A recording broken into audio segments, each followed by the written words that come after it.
All the slides are available for you to to browse. There's about 110 slides. We're not going to go through all the 110. I'm just going to go through some of the highlights, but it's just to say that if you want to know anything more about what's in this topic from this presentation, you can just download and see more. In addition, if you want longer versions of this, all of the things, including this presentation, are uploaded on YouTube, dating back to 2020. So any topic here that you feel like you want to know more about, you're welcome to go and watch that. So I'll start with the very obvious, that we're facing a lot of challenges. We're just starting to come out from a major pandemic, and it's hopefully behind us, but we don't really know. But we're facing many other things, global warming, climate change, all sorts of other things happening in the world. In order to address some of those, it's very clear that we need credible, optimized science. So we might want to start with a basic question of, given that we depend on science and trustworthy, credible science in order to address the global challenges, how is science doing, or how do we know how science is doing?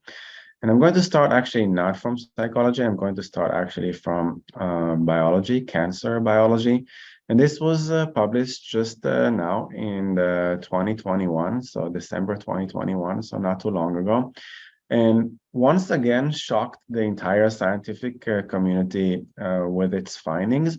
The first shock came in 2015, I think, from social psychology, which showed similar, if not better, results than this. But this has been going on since 2013, where mass replication efforts from many labs from around the world decided to come together in order to try and replicate major findings, impactful findings in the cancer biology research. So originally, they were hoping to conduct 193 replications. So this is what they designed.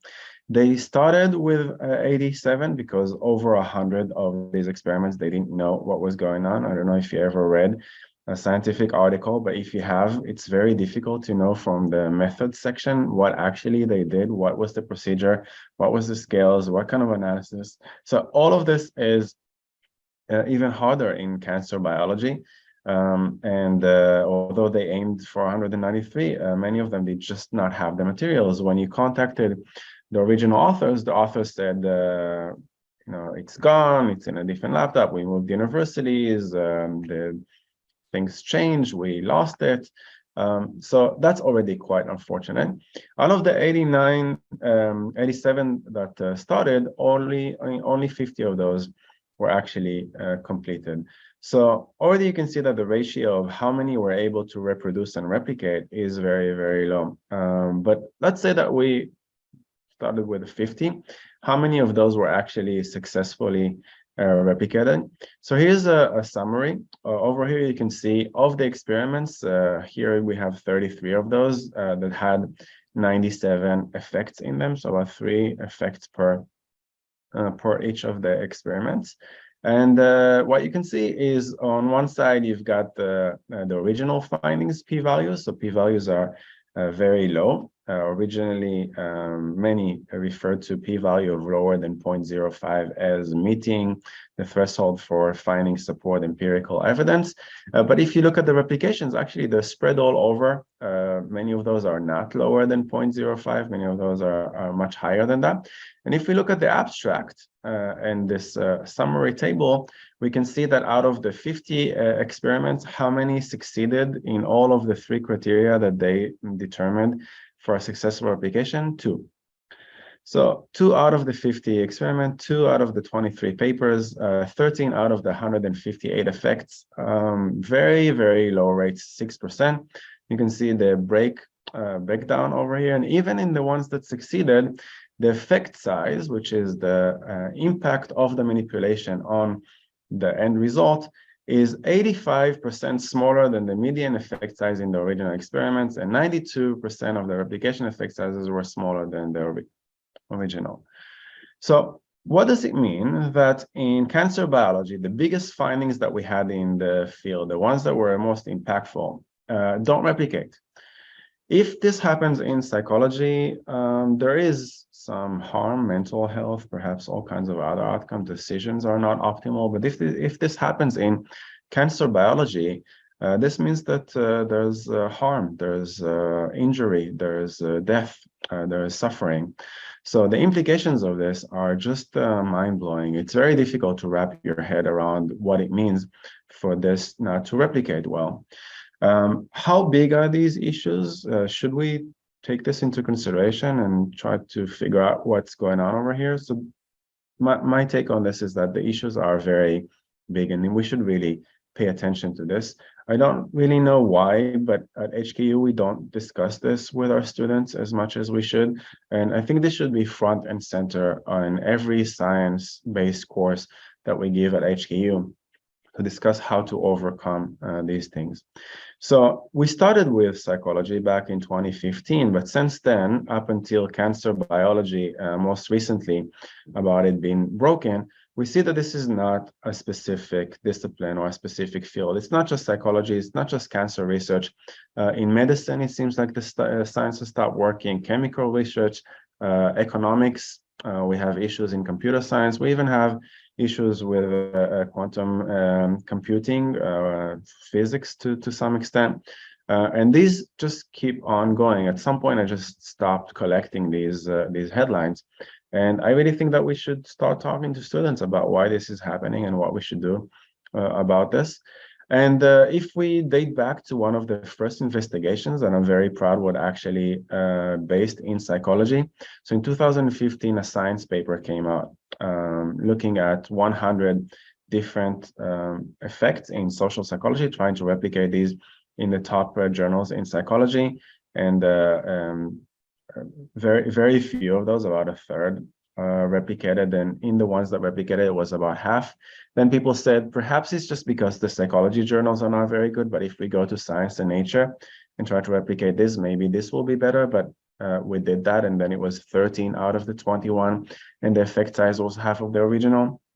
And then if we look at all these many lab collaborations, so you can see many labs 1 and many labs 2 and many labs 3, and all these aggregated together, you can see that overall, we're talking about half of the effects in the top journals, the ones that are published and the most impactful, fail to replicate, and the ones that replicate, the effect size is about half of that. So if I try to just summarize the field social psychology, which is my field, it's a subdomain of psychology, it shifts, the estimates shift is somewhere between 30 to 50%, and the effect size is about half of the original. Now, I've been going around HKU and the world trying to talk to people about what's happening over here, and I get all kinds of reactions. Many of those are denial.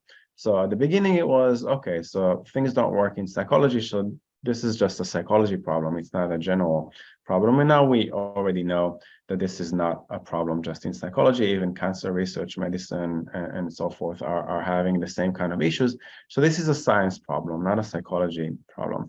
Some people say this doesn't affect me, regardless of whether you're a scientist or a researcher or not. This is going to affect you because all of the things that we do in science kind of have an impact on what's happening in the world, especially in a pandemic, especially with global warming. If the science doesn't function, or we can't trust what's happening coming out of science in our journals, in our researchers, then of course it's going to affect our ability to cope with these challenges. Some people came to me and said, I know that my research or this kind of research replicates. Why? Because I listened to a lecture, I took this course, the professor seems to know what they're saying. Therefore, I know that this replicates. And my question is always, can we please see the evidence for this? Can you please give me an objective evaluation, assessment of how do we know that this works? Not but by one specific lab, one paper from, I don't know, Princeton sample in the 1970s, but I want to see independent replications again and again in various places showing me that this phenomenon holds. Some people say, but I've seen hundreds of publications, therefore it must be true. Unfortunately, this is not the case, and I'll show you why that is. And some people say, I personally did this many, many times, therefore it must be true. Unfortunately, that is also not the case, and I'll show you what that is. We're human, we're biased, we have all sorts of flaws. We're prone to aligning with incentives. Therefore, we need a community effort. Many people, independent of one another, not having any conflicts of interest, to do external evaluations and reassessments of our work. So I'll discuss some of the major challenges of why this is happening. For each one of those, I give an entire lecture, and you're welcome to come and check that out. It's also part of the advanced social psychology class in the undergraduate that I gave in the last 4 years. One of those has to do with misaligned incentives.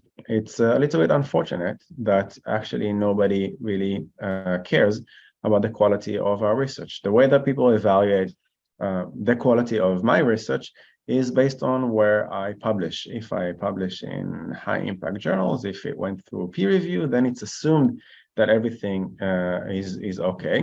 But in order to get published in high impact journals, actually the quality has nothing to do with being able to publish. It's more about being novel, being groundbreaking, giving something that is counterintuitive, or giving something that seems like a scientific breakthrough.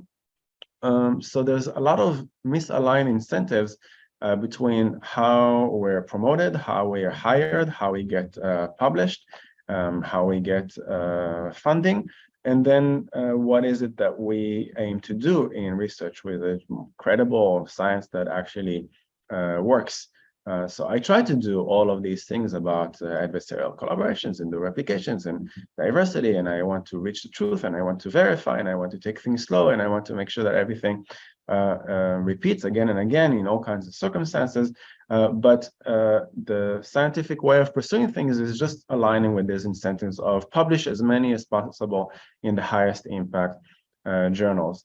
And the problem is all these incentives are just bad, and we have a lot of evidence to show that they're bad. Impact factors in general, the way that they're calculated is bad for us. And if anything, it's a product. It's not really a metric, and if it's a metric, it's a flawed metric. If you want a whole demonstration of all that, then you can go and watch James Heathers, which is one of the advocates, going against the impact factors, talking about this.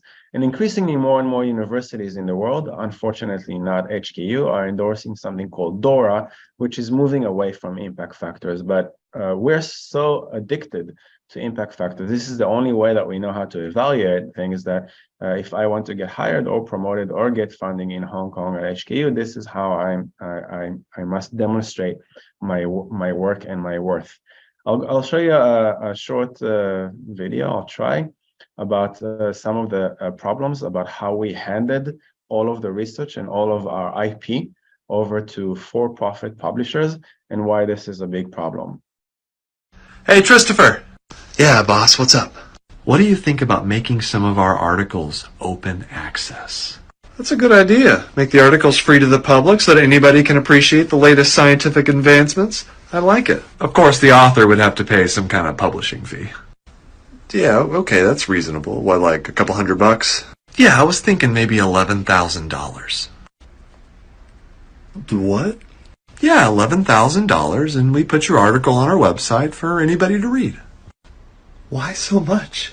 Oh, all the costs. What costs? Reviewing the article? Yeah, we don't pay reviewers. We guilt them into it because it's good for science. Okay, what about formatting? Your 12-year-old niece does that for us. Well, we gotta publish it. That costs money. It's a PDF on a website. Kaylee does it in like 2 seconds. Kaylee? Your niece. Oh, yeah. Besides, who's gonna be able to afford this? Oh, people will pay. Why? Because they have to. What do you mean? Researchers have to publish in order to keep their jobs or get promoted, and we're one of the most prestigious journals around. People will pay. So it's extortion. Here at Nature, we're doing crime. Oh, Christopher, don't be so dramatic. So let me get this straight. You want to charge researchers $11,000 to publish an open access article, thereby ensuring that only researchers with the most money get to publish an article, which defeats the purpose of having open access articles in the first place. Yeah, that's right. And this is guaranteed to be profitable because researchers' livelihoods are dependent on a predatory system that values publishing in high-impact journals. Hey, you got it. This, of course, is insane. It's academics, baby. Yeah, I've watched this many times, and it's for many people it elicits laughs. For me, it's a very sad story because this is the story of my career and our research. Basically, you are my customers, you are my most important stakeholders. You pay my salary through the government, you pay taxes. Government funds my salary and my research. And then I go and I conduct this research. Then Xiaoqing peer reviews my research in order to make sure that everything is okay. All this is done for free. And then what we do is we take this and we give this for free to Nature or to any other publisher that puts it behind a paywall. So anybody like you who paid for this must pay even more in order to access this. And when we want to transition the entire system into open access, they demand something like tens of thousands of dollars for us to be able to do this, which is completely absurd and insane, a corrupt system by any view. Most recently, in the US, they decided to try and do something about this. Europe is a little bit ahead in that. The US is a little bit behind. But at some point, the Biden administration said, enough with this. This is just doesn't make any sense, because if we funded this, then we want this to be completely free. But of course, the publishers are not stupid. They don't want to lose a winning formula over here. So there's a lot of pushback. There's lobbyists that are trying to fight. And with time, it seems like they said, yeah, we'll make this for free as long as you pay us something ridiculous. So let's just take, for example, Nature Human Behavior, 9,500 euros. So for example, this promoting computational psychiatry in China, which I think is an important collaboration that also involves members of HKU, that should be open for you to access your parents, your family and friends, even if they're not HKU students. In order to be able to make this open access, you need to pay this kind of fee, or each one individually needs to pay $32. So here's a video that summarizes how the publishers addressed the US attempt to change.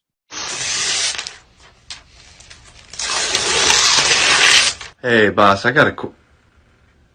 Are you okay? Yes, Christopher. Why do you ask? You're ripping out pages of a journal. Yeah, because it's worthless, Christopher. Okay, what's going on? The government has decided that we can't make people pay for research that was funded by the government. That's a bad thing? Yes, the entire academic publishing business model is making taxpayers pay for things they've already paid for. But that's so unnecessary. There's no reason for that business model to exist. Of course it's unnecessary. Look, you don't get on the cover of Middleman Monthly by being necessary. What are my fellow middlemen gonna say when they hear I've been cut out? I don't know. That's the #1 rule of being a middleman. You don't get cut out. I'm so sorry. I don't think you mean that. No, I don't. We've been gatekeeping academic research for far too long. Things need to change. Oh, don't be dramatic. We don't gatekeep research. Yes, we do. You even named the company softball team the Gatekeepers. Well, if we can't profit off of publicly funded research, how are us lowly publishers supposed to make ends meet, Christopher? We make billions of dollars every year. I think we'll be okay. Yeah, for now. Within 5 years, our profit margins could go as low as Google. You know, this is a good thing for society. It gives the public more access to the latest scientific advancements. Well, I hope the public enjoys their free randomized controlled trials. Because I am about to create open access fees that are so egregious. It'll make United Healthcare blush. Yeah, and they really have. It's unbelievable to see how they're reacting to this, and they're always one step ahead of whatever it is that we try to do. So really, they're a parasite, and we need to move away from them. But HKU is not moving away from them. If anything, more and more money is put into this. Hong Kong government pays these publishers every year millions of dollars, And we keep submitting to them because why? They're high impact factors and they're the ones who dominate this. And this doesn't make any sense to me. In the last 2 years, I've been really trying to move into Diamond open access, things that will be available to you as the stakeholders, as the taxpayers, for free, but this doesn't align well with what is expected from me by the department. And generally, trying to move away from what everybody is doing in academia has a toll on the actual researchers. So the incentives are so aligned for you to keep on promoting a system that just doesn't make any sense and goes against science and against what it is that you need. So just imagine, for example, in a pandemic, you need to get the COVID treatments as fast as possible, but it's hidden behind a paywall. Maybe as a student at HKU, you have access to this, but the rest of the world, developing countries, other places who don't have this kind of access, they need the treatment as well. And not having access to this means the loss of life. It means more suffering and pain. So really, this is one of the major things that we need to get rid of, and something that we at HKU need to take more into heart in how we can be part of a change rather than supporting a corrupt system. In addition, one of the things that I really don't understand, I've never understood this, is why is the peer review not open? Why is it closed? How do I know? So this has been peer reviewed, but can I see the peer review? How do I know how this was accepted? Was this positive, negative? Did the editor make a good decision? Yes or no? So I like these kind of cartoons. You pay my salary, but you don't get access to my work. So you funded everything. You want to make sure that peer review is scientific, is based on scientific facts, but then you can't really have access to how we peer reviewed one another. So this is more like a trust system or a religion. You need to trust us because we're academics, but I think everything should be open. Everybody should be able to evaluate. If we're putting everything as a secret behind and saying just trust us, then this doesn't elicit trust. If anything, this elicits a lot of mistrust and suspicion, especially when we have controversial issues like, let's say, some people don't believe in vaccines, or some people believe in all sorts of theories. So in order to address misinformation and address conspiracy theories, we need to make sure that everything is open and there's no misaligned incentives or conflicts of interest behind this. So can you review my research project? Sure. Can you show me all the work that you've done? No.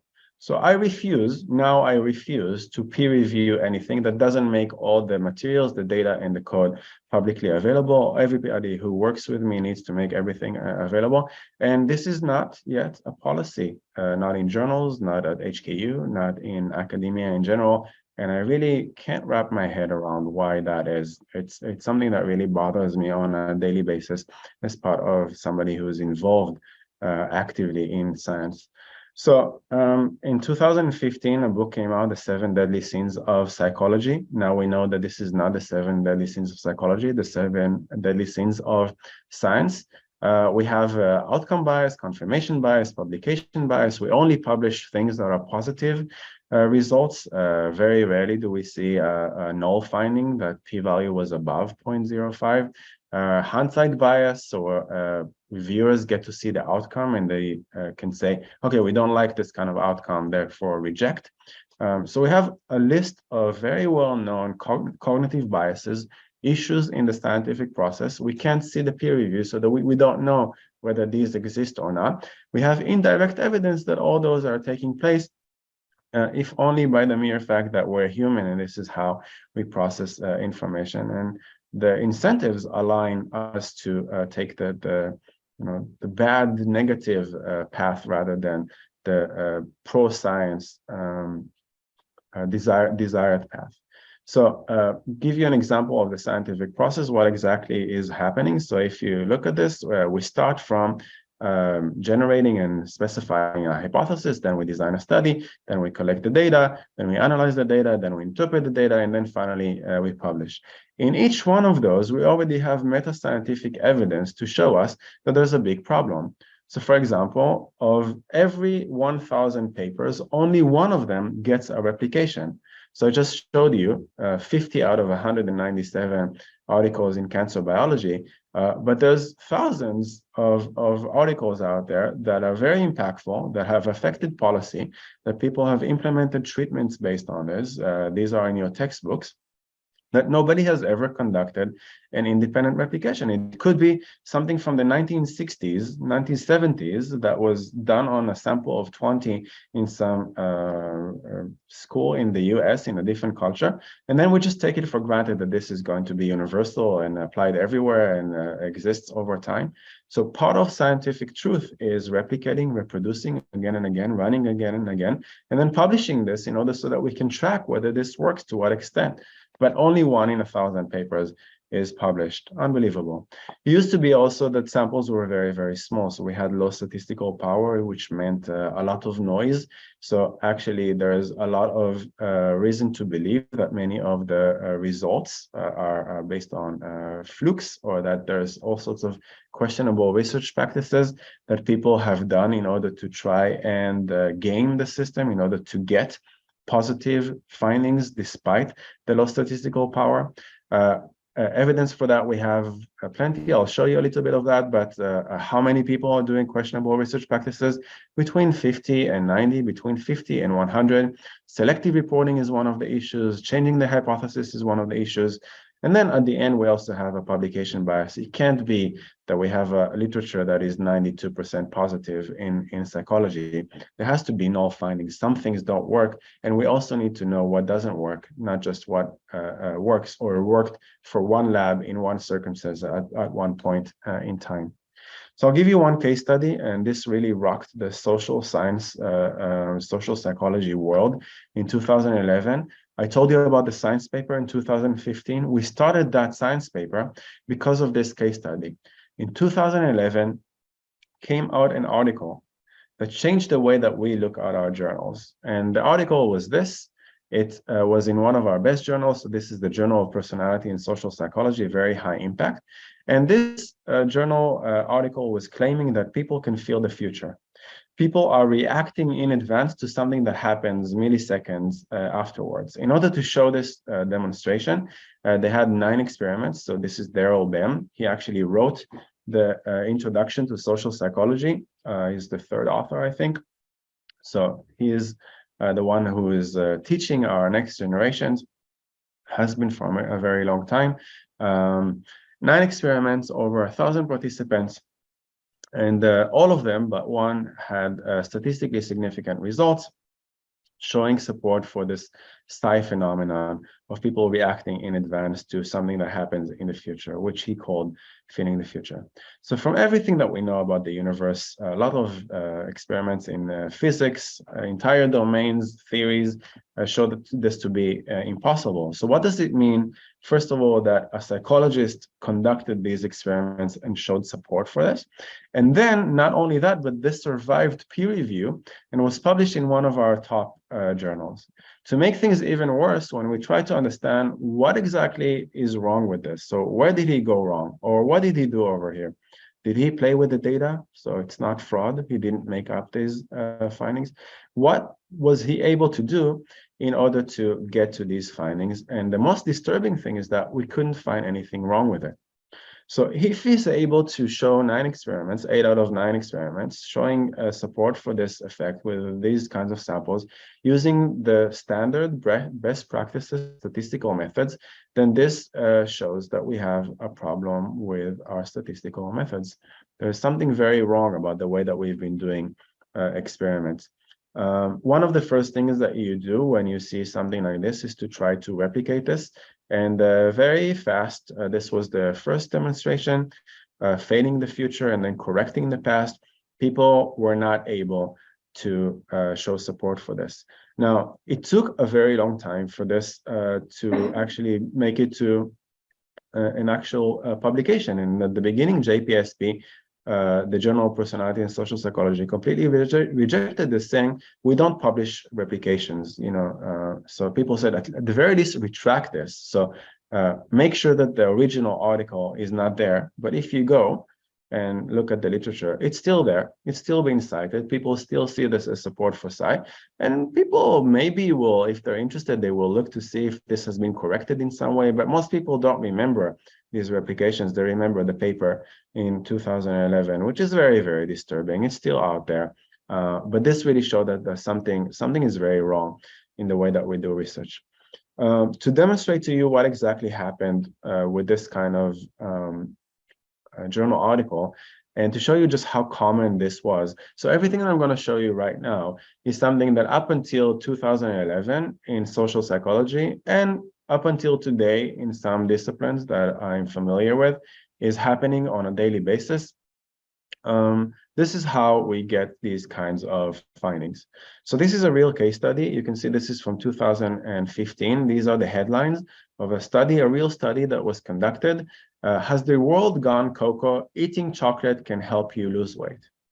So this is great news for all of us because we all want to lose some weight, and we're all hoping that we don't need to go to the gym or exercise or cut down on calories. The only thing that we need to do, according to this research, is eat chocolate as much as you can, and that will help you lose some weight.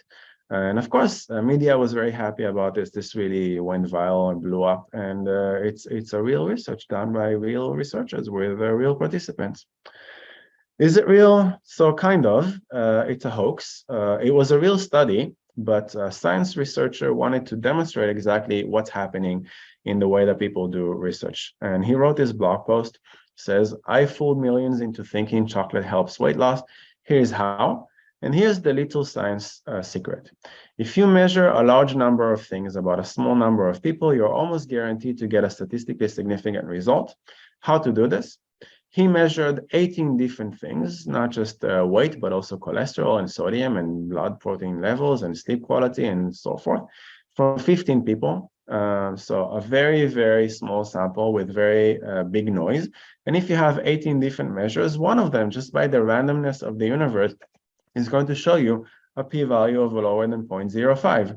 And then not only that, but also not everything, didn't have the kind of p-value that he wanted. So he looked at the results and said, okay, this one just needs to remove one participant. I remember this participant was sick that day, therefore I'm going to drop this subject. And this is a recipe for false positives. So only weight cholesterol, you don't report all the other 17. You don't say anything about the subject, or you come up with some post hoc reasons for why you excluded that participant. And then you have a headline about how weight is associated with eating chocolate. The more that you eat chocolate, the more that you lose weight. So of course, this is ridiculous and makes absolutely no sense, but this is how a lot of the scientific findings happen. How do we know that BEM did similar things? Because BEM wrote advice on how to do statistical analysis and how to write your manuscripts. And this is what he wrote. Which article should you write? There are two possible articles that you can write. The article that you plan to write when you designed your study, or the article that makes the most sense now that you have seen the results. They are very the same. The correct answer is B. So the correct answer is definitely not B. He wanted this to be B because he says that this makes psychology more exciting. Suddenly people can feel the future. That is very exciting, but it has nothing to do with the truth. If you did not anticipate something and you've done everything in order to game the system to get something that creates the p-value of lower than 0.05, which we consider to be the threshold for scientific evidence, then really need to rethink this whole process. He writes, before writing your article, you need to analyze your data. So actually, you don't. You need to have a plan. You need to know exactly what your hypotheses are and how you're going to analyze this. You need to have the best standards of having a large sample, having the best kind of analysis, having that plan, and then following that plan. If you deviated from that plan, you need to make sure that you explain each and every deviations of that and make it very clear that this was not your plan and this is exploratory rather than confirmatory research. Not only Daryl Bem, unfortunately, but even high-profile researchers not too long ago, 2018, from places like Harvard University. In presenting your results, you have to tell the truth and nothing but the truth. This already sounds a little bit better than Daryl Bem, but this part is disturbing. What you don't have to do is tell the whole truth. In other words, you can select the results you present. No, you can't, because as we've seen with the chocolate, if you just choose the one out of the 18, then this disrupts the whole understanding of the phenomena. Let's say that you have a vaccine and the vaccine worked in 1 out of the 100 times that you've tried it, it failed in 99, worked only in 1. Do you only publish the one that worked, or do you want to know about all the 100? Of course, you want to know about all the 100. It's very, very important that we know what is the ratio of success. So many people reacted very strongly against this, and that selective reporting strongly biases our understanding of the way the universe works and borders on scientific misconduct. 2011, and in some disciplines up until today, this is not considered to be scientific misconduct. And we should really pay close attention what this means, especially if this affects things like pain, suffering, and the inability to treat address some of the challenges. I'll give you another case study from social psychology. This is called priming literature.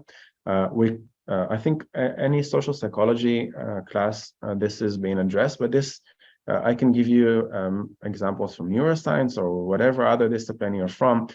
Many examples like that. This is one of the big ones in social psychology. So you can see this from 1979, cited by 2,463. If you go and check it now, I guess it's closer to 3,000. And these two, what they were saying is that if you use words, if you unscramble sentences related to hostility, then this affects an outcome. So just by activating kind of a mindset, priming some concept in your mind, this affects the way that you behave afterwards. So for many years, for 3 decades, this has been considered to be one of the leading paths in social psychology. When I was a PhD student not too long ago, so let's say a decade, this was considered to be the hottest topic. I wanted to do social priming. I ran some experiments on social priming and never got anything to work. And I really thought that this is because I am just a bad researcher. These researchers from all sorts of different places, Ivy League universities, public and private in the US, are able to do this. And this is published in places like Journal of Personality and Social Psychology. This must mean that this is the truth and I am the incompetent one.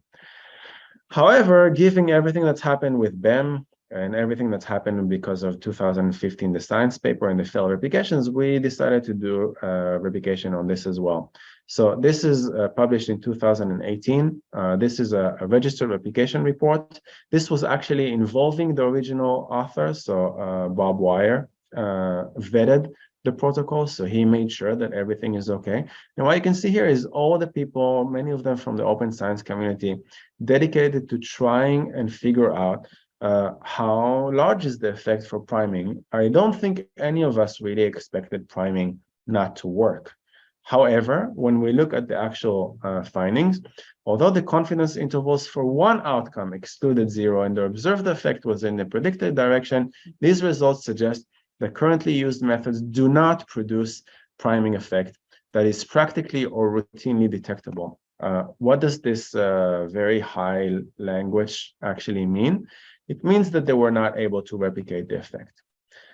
Now, actually, after we conducted this, we realized we don't really need to conduct a replication because we could have known this beforehand. How would we have known this? So Randy over here, who was the same Randy who collaborated or coordinated this whole thing, so he's the one who led this, said when he was looking at the effect size for this article, the Cohen's d was 5.6.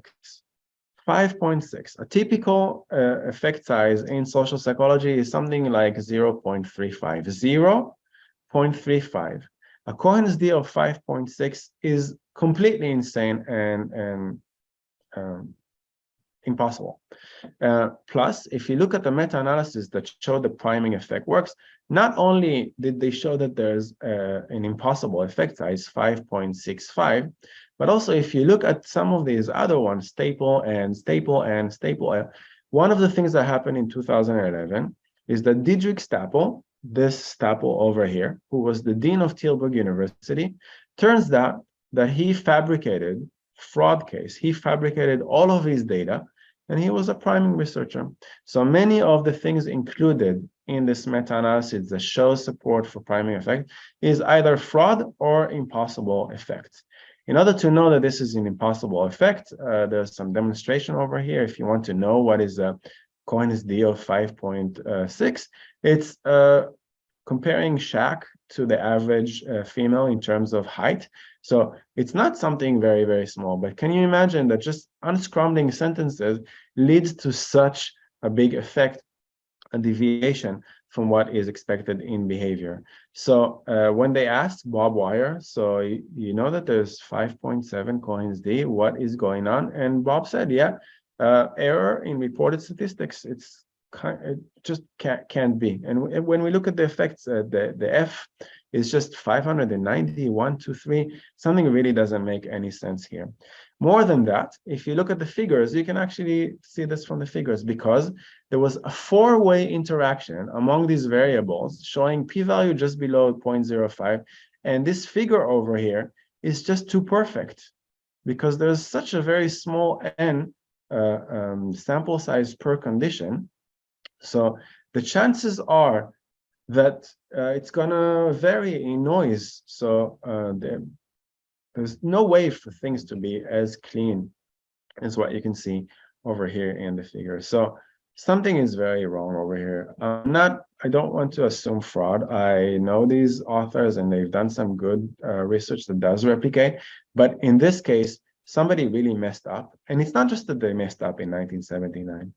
For 40 years, we couldn't find this. Nobody has ever looked at the figures. Nobody has ever looked at the text. They just keep citing this again and again because nobody replicates and nobody reproduces. So what does this mean for science? What does this mean for us? Do you know how many people have tried to do priming? All the time that I wasted, all the millions of dollars that have been wasted, all the hundreds of hours, thousands of hours of people trying to do priming and not finding this and then thinking that they're incompetent, getting kicked out of the system. Really unbelievable, this case study. What does it look like? This is the original effect. So in this outcome, it was Cohen's d of 3.1. How about all the other labs? All of them are overlapping with the null. And if we aggregate all of this together in a meta-analysis, the overall effect is now nowhere close to 3. It's closer to 0.08, and it overlaps with the 0, it overlaps with the null.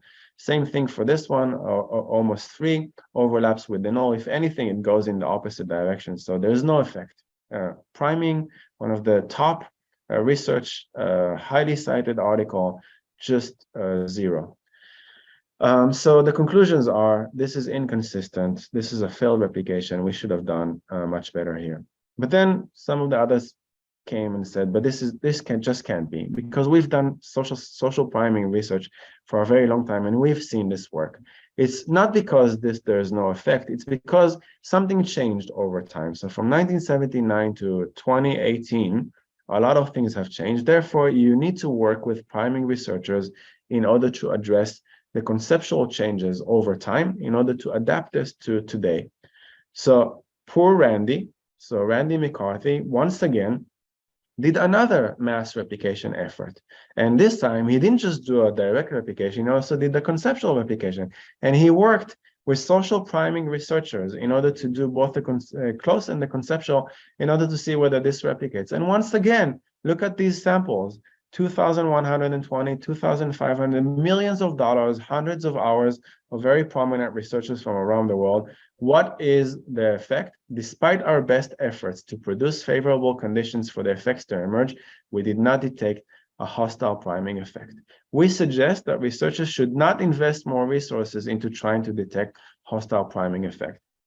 Does this stop people from doing social priming? No, because every year I see at least one thesis or somebody that proposes at HKU, an undergraduate that doesn't know this literature, because this is what we teach at social psychology classes. They don't know that this doesn't replicate because in all the books it's still there. So they want to do the best research, which is social priming. So we haven't corrected anything. People are still doing social priming, and they're still publishing stuff on this as if this is something that exists, even though we've decided that it doesn't. So we have a bunch of issues here. This goes beyond, the publishing system and the incentives. It also reflects how we do science and what it is that we publish and what we communicate, and whether we can clear the record and correct it when we find out that there's a mistake. So There was an obvious error in the reporting. Something is impossible. There were also cases of fraud in the meta-analysis. We have not looked into this. We did not replicate. We did not reproduce. We did never check any of these effect sizes. Impossible things in that literature. Science is not self-correcting because there were no corrections, there's no retractions. If you look at the literature, that paper is still there, even though we know that the statistics are impossible. Why? Because it's very difficult to retract. We need this for the public to know, but the public doesn't know how to compare what was published before to how we did research in recent years to figure out that this is wrong. Plus, we just generally don't validate and replicate anything, and we have a very strong publication bias. So when we don't find support for something where we can't replicate this, even though if it's done by 30, 40, 50 labs around the world, still people come and say, but somebody in Urbana-Champaign in 79 found an effect, therefore they're right, and all of you are wrong. So everything about this process is completely messed up and something that needs to be corrected. Now, it's not only that. You'll tell me, okay, maybe it's that specific case, but all the other priming literature, that replicates.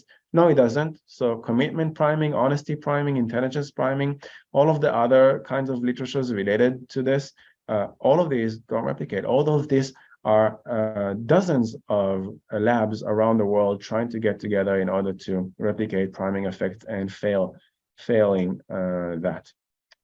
Now, why am I giving you this this case study? I'll try and make this a little bit brief. This is Kahneman, the only psychologist to ever win the Nobel Prize. And in 2011, he was asked to summarize his findings that led to the Nobel Prize, and he came out with a book called Thinking Fast and Slow. A very difficult to read book. I am in this field and I'm still struggling with reading this book. I don't know how this became a bestseller, but I postponed this for a very long time. But somewhere in 2016, I decided that I must listen to this as an audiobook while I'm doing other things. And first chapters were okay, you know, I can get through those.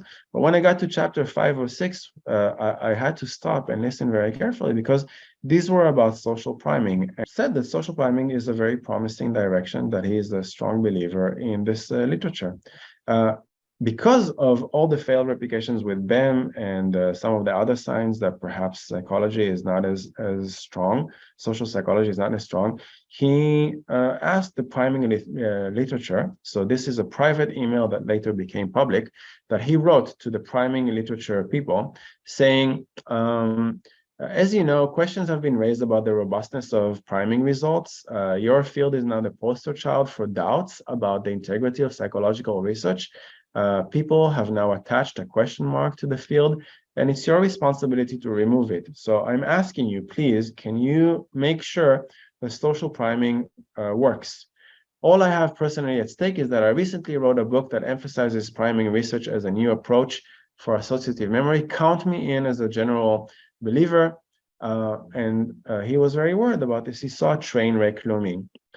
A blog post that came out in 2017 summarized, looked at that chapter and looked at all the findings of social priming in that chapter and concluded that all of them must be wrong.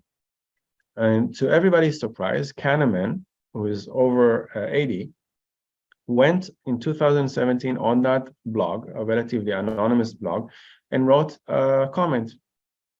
What the blog gets absolutely right is that I placed too much faith in underpowered studies. So these were very small samples in a very specific context. And from that, we decided that this is a robust and that this is a real phenomenon. As pointed out in the blog and earlier by Andrew Gelman, there's special irony in my mistake because the first paper that Amos Tversky and I published was about the belief in the law of small numbers, which allows researchers to trust the results of underpowered studies and unreasonably small samples. So the irony is, this is one of the target studies that I'm replicating with one of the students this year at HKU.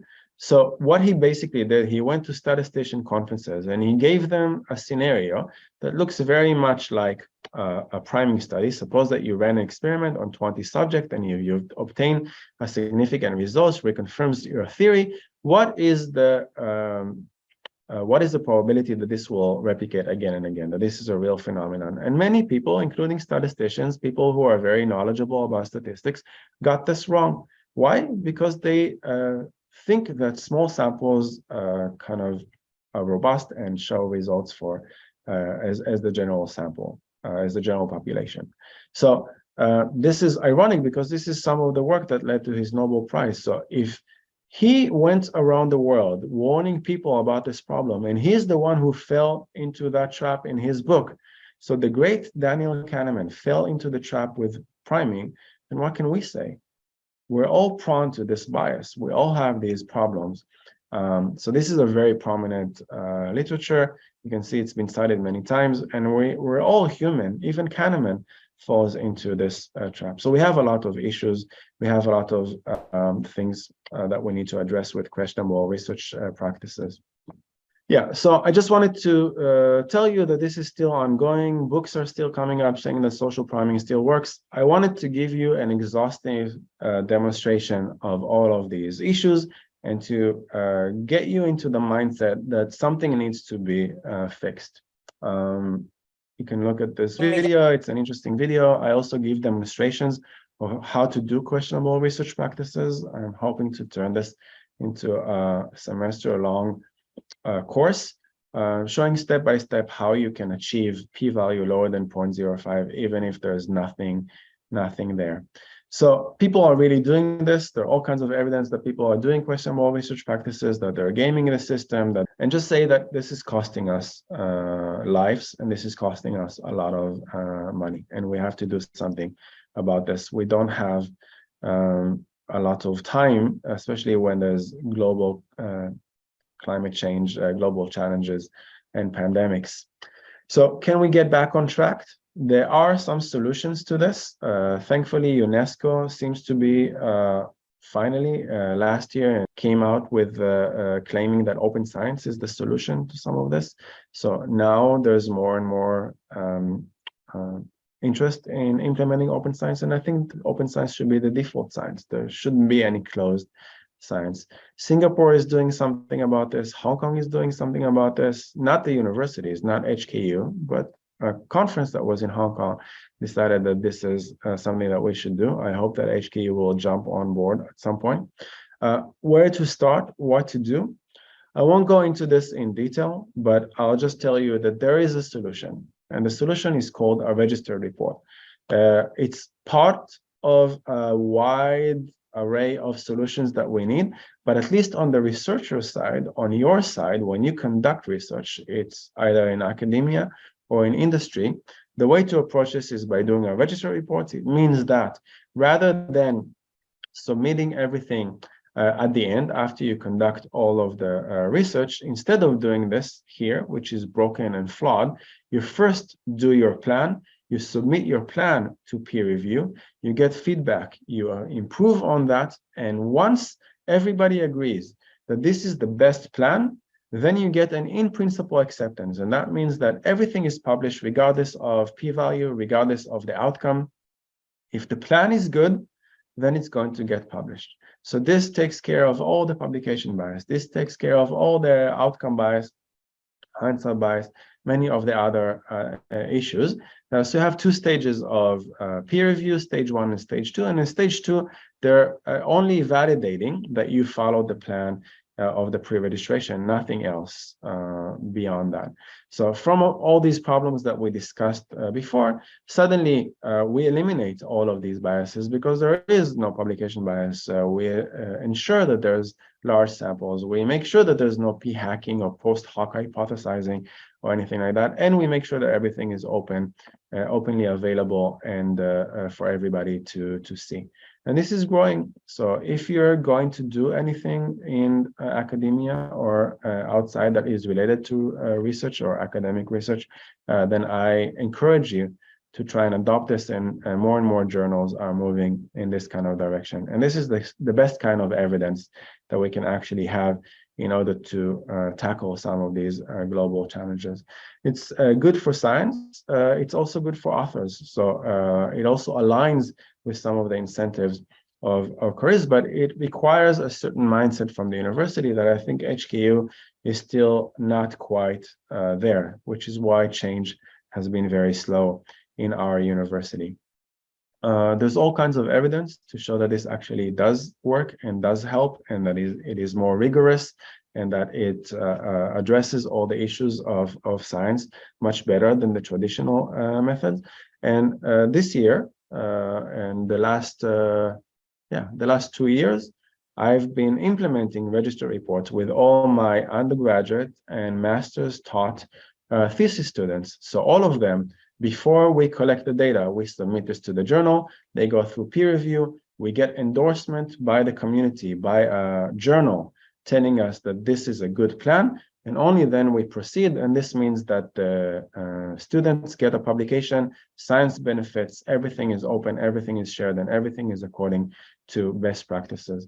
So if you want to know more about that and how I do this with the students, you can see all the students and the publications, the acceptances that they had from the journals. You can go and click on these preprints to see the work that they've done, and how we were able to achieve this in an undergraduate or a master's thesis. But this is a revolution in science. I don't know why this was not science to begin with, but now that this option is available, I feel like we should move everything that we do, including our work with our students, in that direction. And at least for me, with the students and the team that I have, this is what we've been trying to do with some very good outcomes so far.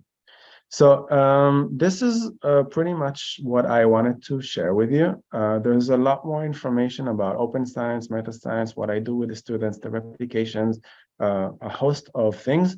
The way to find this is on my website. This is the link or the code. You can scan this and go. If you want more information and you can't find it, please contact me. This is my email. I'm active on Twitter. I also have a mailing list that says everything that I do with the students, all the course materials, and the channel on YouTube in order to see everything that I talk about in terms of open science. So hopefully that gave you like a quick taste of some of the issues that we're facing, and hope to see you engage more in open science.